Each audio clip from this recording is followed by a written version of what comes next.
Good afternoon. The midday news. Babatunde Bolatito is my name.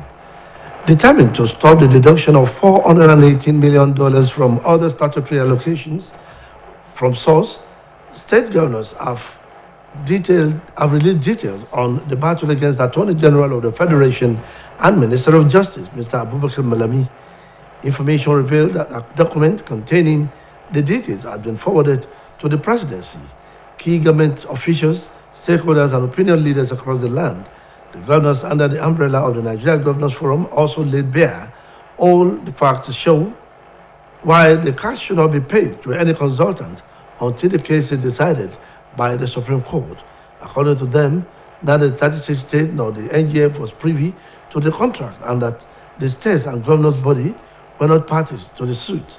They said there was no order against states and the NGF in the said judgment. According to the governors, the contracts allegedly executed were for the benefit of local government areas.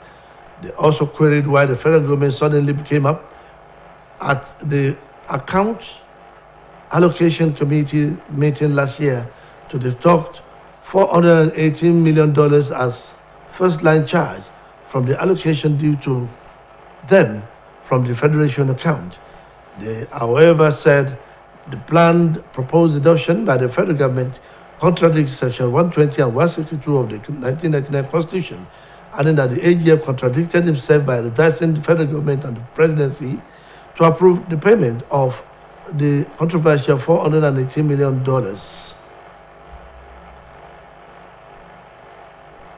Broadcasting Organization of Nigeria has appointed the Director General of Osun State Broadcasting Corporation, Mr. Rashid Folaromi, as the Public Relations Officer, Southwest Zone C of the organization. The born Zone C Chairman, Dikinowo Oladejo, disclosed this in the Oyo State capital while inaugurating Broadcasting Organization of Nigeria, Born C, Zone C Southwest. Dikin Oladejo implored the newly inaugurated members to work tirelessly to integrate the licensed broadcasting outfit in the Southwest. He described Mr. Folaromi as a thoroughbred media professional whom he believed will play immense role in his vision to reposition the BON in the Southwest zone of the country. The Southwest Zone C chairman reiterated the need for professionalism in the media sector to show quacks the exit door.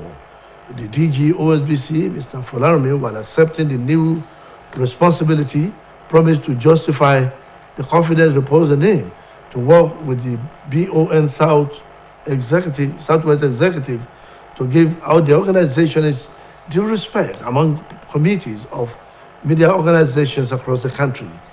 Other executive members include Director General Manager of Ogun State Broadcasting Corporation, OGBC, Mrs. Toyin Shugbeshon, and Secretary General, Manager Pensioner 106.7 FM Ibadan, Dr. Babatunde Tiamiyu, as Assistant Secretary, Dr. Ambrose Shomide of Dark Communication Lagos as Vice Chairman, and Mrs. Amina Atahiru of Rave TV Lagos, among others.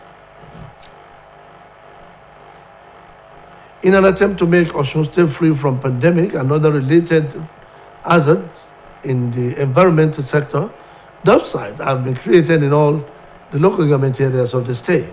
Saeed Adeboye covered the flag of ceremony and our report.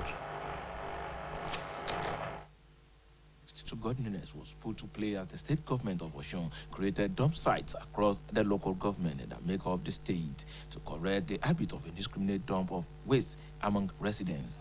Speaking at the flag of ceremony of the dump site creation, Special Advisor to the Governor on Environment and Sanitation, Prince Rufus Oyebile, expressed the state government concern on ways and manners people dispose their waste. According to him, the expanse of land to be used as dump sites in Iragbiji is an indication that Governor Adegboyega Oyetola is committed to the healthy living of all in the state. Prince Oyebile noted that the state government could not afford to record another epidemic, hence it appealed to the residents of the state to take cleanliness of their environment as paramount. The use and the advantages of a dump site cannot be overemphasized. Why? All the filthy things, all the dirtiness, things from the market, refuse that are generated in the market, refuse that are generated by our daily activities in our homes, when they are ably kept in drums, in cans, in our different homes, with the support of the private sector, participation in refuse collection, the PSP, they will be brought to this dump site. Speaking in the same vein, the special advisor to the governor on public health, Dr. Shiji Olamiju, Secretary Osun Agon, Mr. Oladosu Olubisi, and the chairman, Borikwe Local Government, Apostle Samson Oyibode, said that a clean environment is a safe one, calling on individuals, most especially the market women, to always make their premises clean. Sanitarian Olufemi Ola is the President, Environmental Health Officers Association of Nigeria, Osun State Chapter, while speaking expressed the readiness of his officers to ensure that people obey environmental sanitation laws to its letters. Staff individual ownership of dustbin in our various houses. Let us ensure that we engage services of PSP, because it will be wrong for individuals to come here to dump rubbish. So it's essential that we key into government's arrangement. And I want to appreciate the government once again for nipping into the bud to ensure that once and for all we get it done. And this is not done here at Ragbijebo. It will go to all councils, all 30 plus 1 councils within the Osun State. The state government did not stop at creating dump sites, as the special advisor on environment and sanitation, Prince Rufus Oyegbile, hosted market women led by Alaja Awawu Ashindemade, the Yaloja General, to a meeting. He told them of Governor Oyetola's decision to procure new skip eaters, just as he implored them to always engage in the weekly Thursday market sanitation exercise. The market women leaders, in a unanimous voice, pledged to support the state government at ensuring a clean environment. Saeed Adeboje, OSBC News. In Ogun State, Dr. Festus Soyinka has disclosed that 4 new cases of monkeypox have been recorded. Dr. Soyinka, who disclosed this in announcement in Abeokuta, added that health workers confirmed 2 cases at Ota in Ado-Ota local government and 1 in Abeokuta North and Abeokuta council areas each. He explained that cumulative confirmed cases of the disease had risen to 7. The medical doctor noted that the disease surveillance and notification officers in the affected local government areas have carried outline listing and contact tracing of the patients. Dr. Soyinka added that those affected by the disease have been placed on medication at an undisclosed hospital. Now to sports. The draw for the 2023 Under-23 Africa Cup of Nations took place at the headquarters of the Confederation of African Football in Cairo, with Nigeria offered an easy passage en route to the qualifying for the tournament. The country's Under-20 team by to the second round of the qualifiers, where the winners of the first round fixture between Tanzania and South Sudan. The competition, which will be hosted by Morocco, has been scheduled to hold in June 2023. However, the first round of the qualifiers, a home and away fixtures, will take place from September 19 to 27, while the second round games have been scheduled to take place between October 21 and 30. The final round of the qualifying phase will hold between March 20 and 28, 2023. Reports say the Under-23 Eagles will then face Guinea or Uganda in the final round of the qualifiers, should they go past the second round. According to the CAF, a total of 39 member associations are engaged in the African qualifiers. At least 38 people have been killed and dozens more injured in forest fires that have devastated northern Algeria. The country's Interior Minister Kamel Beljoud said 24 people died in El Taf, near the border with Tunisia, as well as mother and a daughter in Sativ. Reports say that At least 200 others have suffered burns and respiratory problems. Information revealed that firefighters supported by helicopters tried to contain several blazes. The names of mother aged 58 and a 36-year-old daughter who died in Sativ have not been released, but the officials said flames had reached dozens of homes and villages. Officials said that some 39 fires were ravaging various parts of northern Algeria, and they warned that hot winds could spread flames further. Powerful storms have battered areas of Central and Southern Europe, killing at least 12 people, including 3 children. The death, most probably from trees, were reported in Italy and Austria, and on the French island of Corsia. It was gathered that heavy rains and wind wrecked campsites on island, while the Venice, Italy masonry was blown off bell tower of St. Mark's Basilica. The storm followed weeks of heat wave and drought across much of the continent. The Corsia wind, gusting up to 224 kilometers per hour, uprooted trees and damaged mobile homes, while a 30-year-old girl was killed by a fallen tree on a campsite. A 46-year-old man died in similar incident, and a woman in her 70s was killed when the car was hit by the detached roof of a beach hut. That ends the news, the midday news. Please join us at 3 for the state news. It was edited by Temitope Abdulkarim. Good afternoon.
ẹ má ṣe dàdọ̀tí sójú pópó ìdọ̀tí sínú kọ́tà ẹ má ṣe dàdọ̀tí sójú afárá ìdọ̀tí sínú rívà ẹ má ṣe dàdọ̀tí sílé onílé ìdọ̀tí sójú títì ẹ má ṣe dàdọ̀tí sójú àgbàrá.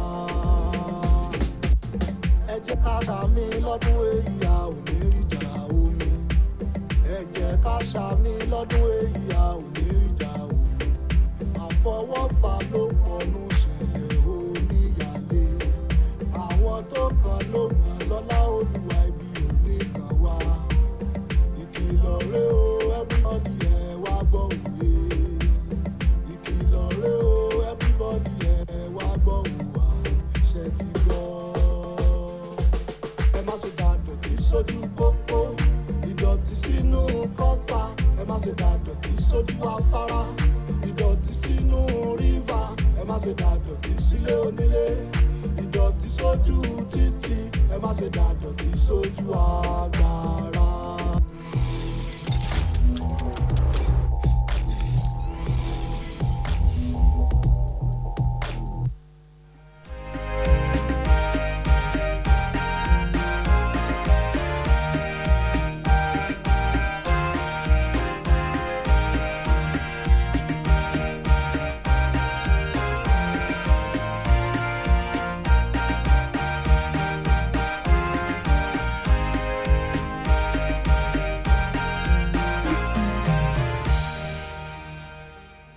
ẹ káàsán ìròyìn ọ̀jọ̀kùnrí lọ́nà àti rí dájú pé òpin dé bá yíyọ mílíọ̀nù lọ́nà $2.8 tí wọ́n ń yọ láti àsùnwọ̀n àwọn ìjọba ìpínlẹ̀ lórílẹ̀‐èdè yìí àwọn gómìnà ti sọ àrídájú ohun tó mú kí wọn kojú ìjà sí amòfin àgbà títúnṣe mínísítà fẹ́tò ìdájọ́ ọ̀gbẹ́ni Abubakar Malami ìròyìn fi yé ni pé àlàyé ọ̀rọ̀ wọ̀nyí wà nínú lẹ́tà tí àwọn gómìnà fi ṣọwọ́ sí iléeṣẹ́ ààrẹ àwọn èèkàn ìjọba àtàwọn lókọlókọ lórílẹ̀‐èdè yìí agbáríjọ àwọn gómìnà ọ̀hún tún sọ àrídájú pé kò yẹ kí wọ́n yọ owó náà fẹ́nikẹ́ni níwọ̀n ìgbà tó jẹ́ pé ilé ẹjọ́ tó ga jùlọ lórílẹ̀‐èdè yóò ti ṣàgbékalẹ̀ ìdájọ́ lórí ẹjọ́ tí wọ́n pè gẹ́gẹ́ bí àwọn gómìnà ọ̀hún ṣe sọ kò sí ìpínlẹ̀ kankan tàbí àgbáríjọ àwọn gómìnà tó mọ̀ nípa àkànṣe iṣẹ́ náà bẹ́ẹ̀ làwọn gómìnà kò mọ̀ nípa ẹjọ́ tán pè wọ́n ní àwọn kò rí ìwé ìpẹ̀jọ́ kankan lórí ẹ̀sùn yìí gẹ́gẹ́ bí àwọn gómìnà ọ̀hún ṣe sọ fáǹfààní àwọn ìjọba ìbílẹ̀ ni wọ́n ṣe àwọn àkànṣe iṣẹ́ yìí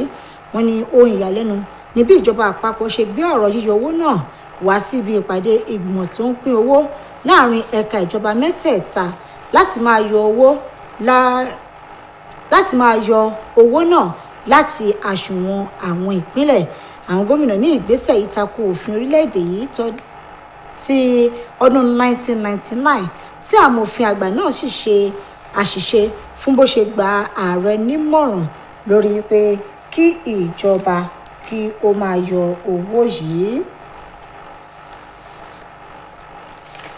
àjọ tó wà fọ́rọ̀ àwọn iléeṣẹ́ ìgbóhùnsáfẹ́fẹ́ lórílẹ̀‐èdè ti yan olùdarí àgbà iléeṣẹ́ OSBC ọ̀gbẹ́ni Rasheed Fọlárànmí gẹ́gẹ́ bí alukoro fàjọ náà lẹ́kùn ìwọ̀ oòrùn gúúsù ilẹ̀ yìí eyín zonse alága àjọ náà lẹ́kùn kẹta díákónì Owólabí Ọládẹ̀jọ ló fìdí èyí múlẹ̀ nílùú Ìbàdàn tí í ṣe olúìlú ìpínlẹ̀ Ọ̀yọ́ níbi ìfilọ́lẹ̀ àjọ tó wà fọ́rọ̀ àwọn iléeṣẹ́ ìgbóhùnsáfẹ́fẹ́ lórílẹ̀‐èdè yìí tẹkùn ìwọ̀ oòrùn gúúsù díákónì Ọládẹ̀jọ rọ àwọn ọmọ ìgbìmọ̀ aláṣẹ tuntun náà láti ṣiṣẹ́ lọ́nà àti jẹ́ kí gbogbo àwọn iléeṣẹ́ tó jẹ́ ojúlówó iléeṣẹ́ ìgbóhùnsáfẹ́fẹ́ lápá ìwọ̀ oòrùn gúúsù ilẹ̀ yìí kan máa kópa tó jọjú.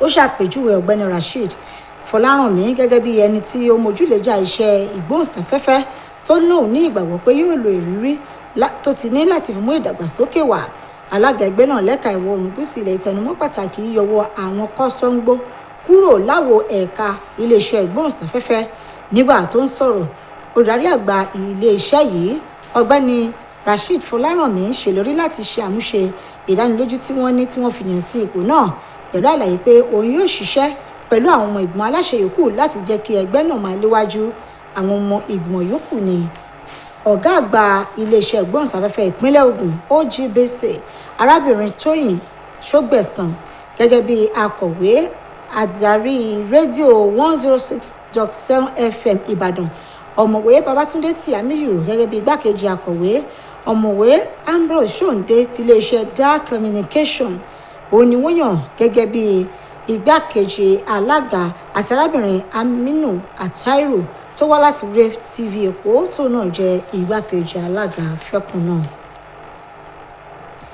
gẹ́gẹ́ bí ara ọ̀nà láti jẹ́ kí àjàkálẹ̀ àrùn ó dohun ìgbàgbé ní ìpínlẹ̀ Ọ̀ṣun ìjọba ìpínlẹ̀ ti ya àwọn ààyè kan sọ́tọ̀ gẹ́gẹ́ bí ibi tí àwọn aráàlú yóò máa da ilẹ̀ sí ní gbogbo ìjọba ìbílẹ̀ tó wà ní ìpínlẹ̀ yìí Saheed Adépọ̀jù báwọn péjú síbi tí wọ́n ti ṣe ìfilọ́lẹ̀ ibùdó náà ẹ̀kúnrẹ́rẹ́ ìròyìn rèé látẹnu Ọláwùmí Ọláníyì.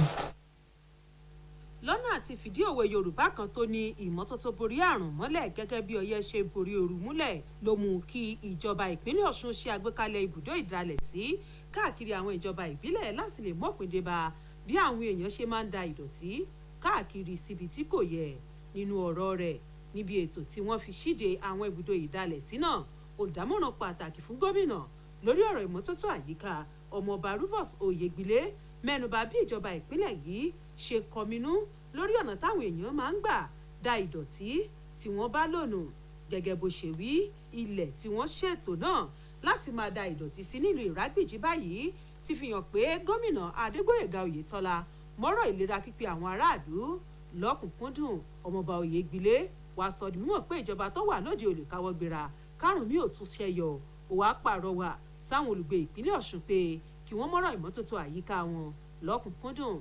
tí àwọn bá kì fún ni àwọn máa ń kì fáwọn ni o ẹ̀yin ìyá wa ẹ̀yin alọ́jà dọ́wọ́ yín o a fẹ́ kí ìdọ̀tí kó di ojú odò ìdọ̀tí kó di abẹ́ afárá tábí afárá bá ti di omi ó padà sẹ́yìn kó má da ilẹ̀ síbi tí ò tọ́. nígbà tán ń kín ọ̀rọ̀ náà lẹ́yìn olùdámọ̀ràn pàtàkì fún gómìnà lórí ọ̀rọ̀ ìlera aráàlú ọ̀mọ̀wé ṣìjì ọlámíjù akọ̀wé ẹgbẹ́ àwọn alága ìjọba ìbílẹ̀ hagan ọ̀gbẹ́ni ọládọ̀ṣù olúbísí àtàlága ìjọba ìbílẹ̀ borípẹ́ apostle samson oyèbọ̀dé sọ pé àyíká tó bá mọ́ tónítóní máa ń bọ́ lọ́wọ́ onírúurú àrùn wọn wá panupọ̀ kí sáwọn aráàlú ní pàtàkì àwọn ìyálọ́jà láti máa tọ́jú gbogbo àyíká wọn kó sì máa mọ́ tónítóní nínú ọ̀rọ̀ ti sanitarian olúfẹ́mi ọlá tí ṣe adarí ẹgbẹ́ àwọn òṣìṣẹ́ lẹ́ka ìmọ́tótó àyíká lórílẹ̀‐èdè yìí ẹ̀ka tìpínlẹ̀ ọ̀ṣun ló ti fìdí ìfarajìn àwọn òṣìṣẹ́ rẹ̀ múlẹ̀ láti rí i dájú pé àwọn èèyàn ń tẹ̀lé òfin ìmọ́tótó àyíká lágbègbè wọn. ìmọ́tótó tí ó péye ló ń ṣàtọ́kùn fún ìlera fún ìdílé yìí kan gbogbo wa la máa fà ní wípé kí dọ̀tí má sí láyìíká wa àìsàn tó ń ṣe ọmọ ẹ̀dá láyé tí a bá fi wé mẹ́wàá méje nù rẹ̀ òun ló ń ti ara ìṣèmọ́tótó jáde ó túmọ̀ sí pé tí a bá ṣe ìmọ́tótó bí ó ti tó bí ó ti yẹ gẹ́gẹ́ bí wọ́n ti ṣe ní ìlú ọ̀làjú àìsàn méje nínú mẹ́wàá yóò ti kúrò ní ayé wa.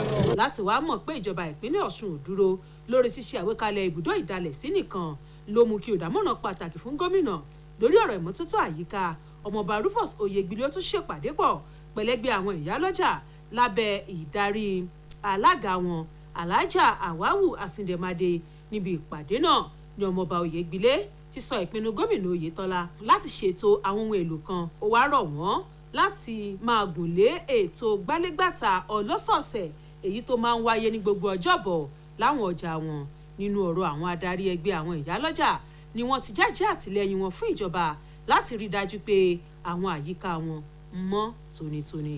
ọ̀làwùmí ọ̀làníyì oníṣẹ́ OSBC.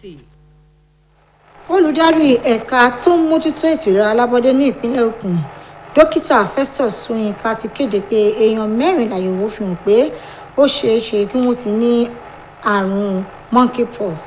dókítà Soyinka sọ èyí di mímọ̀ fáwọn oníròyìn nílùú Abẹ́òkúta pẹ̀lú àlàyé pé àwọn òṣèlétò ìlera ni wọ́n kẹ́fìn àwọn méjì tó lárùn náà ní Ọ̀tà ní ìjọba ìbílẹ̀ Adó-Odò Ọ̀tà ẹyọ kọ̀ọ̀kan ní ìjọba ìbílẹ̀ àríwá Abẹ́òkúta àti gúúsù Abẹ́òkúta fún ìṣàlàyé pé àpapọ̀ àwọn tárùn náà ti wọlé síra nípìnlẹ̀ Ògùn báyìí ti di 7 pẹ̀lú àfikún pé àwọn òṣèlétò ìlera ti wà láwọn agbègbè táwọn náà ti ṣẹyọ láti ṣàwárí gbogbo àwọn tó ní nǹkan ṣe pẹ̀lú àwọn tí wọ́n kárùn náà láti lè mọ ipò tí wọ́n wà.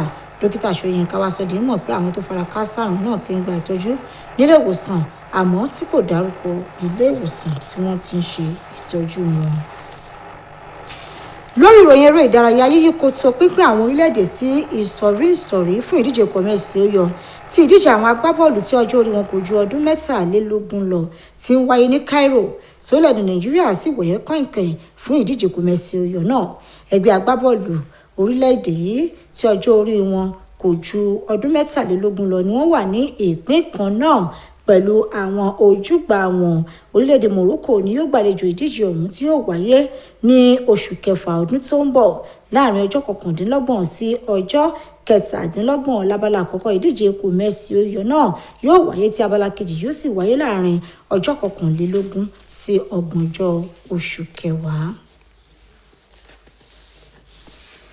nílẹ̀ òkèèrè èèyàn 38 ti jọlọ́run nípè tọ́pọ̀ sí farapa níbi ìṣẹ̀lẹ̀ iná tó ń jó lápá àríwá Algeria. mínísítà fúnra abẹ́lé nílẹ̀ náà Kamel Bejdou sọ pé èèyàn 24 òun ló jọrọ nípè ní El Chahav lẹ́bàá ẹnu ibodè Tunisia níbi tí ìyá àtọmọ ti bọ́ lọ́jọ́ pàdé ní Sotir. ìròyìn fi yé ni pé igba èèyàn míì ní iná jó tó sì ṣòro fún wọn láti máa mí. a rí gbọ́ pé àwọn òṣìṣẹ́ panápaná pẹ̀lú àtìlẹ́yìn ọkọ̀ òfurufú helicopter ń gbìyànjú láti pa iná náà.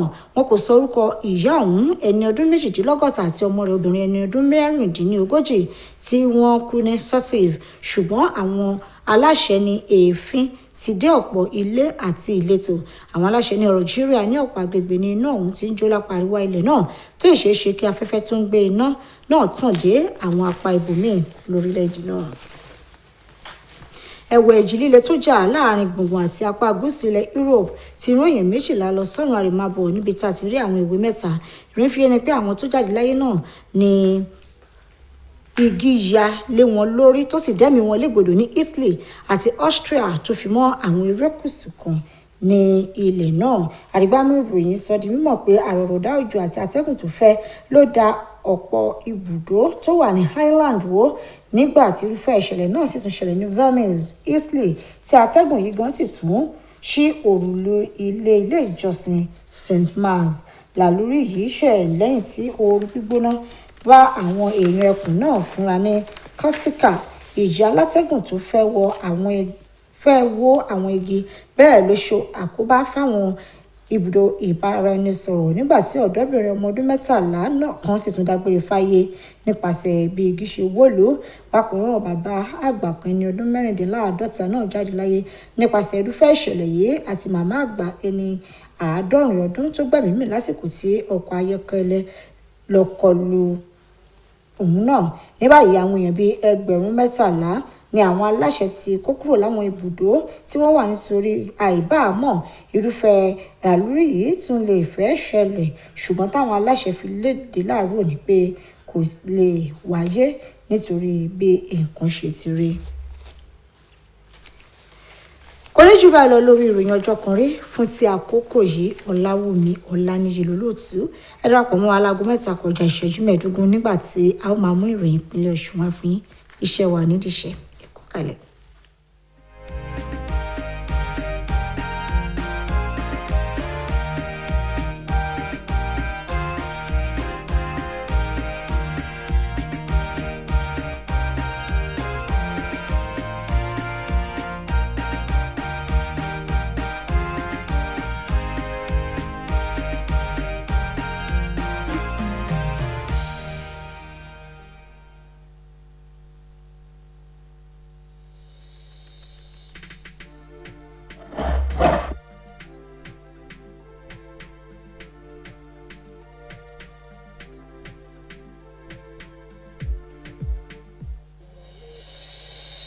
ẹ má ṣe dàdọ̀tí sójú pópó ìdọ̀tí sínú kọ́tà ẹ má ṣe dàdọ̀tí sójú afárá ìdọ̀tí sínú rívà ẹ má ṣe dàdọ̀tí sílé onílé.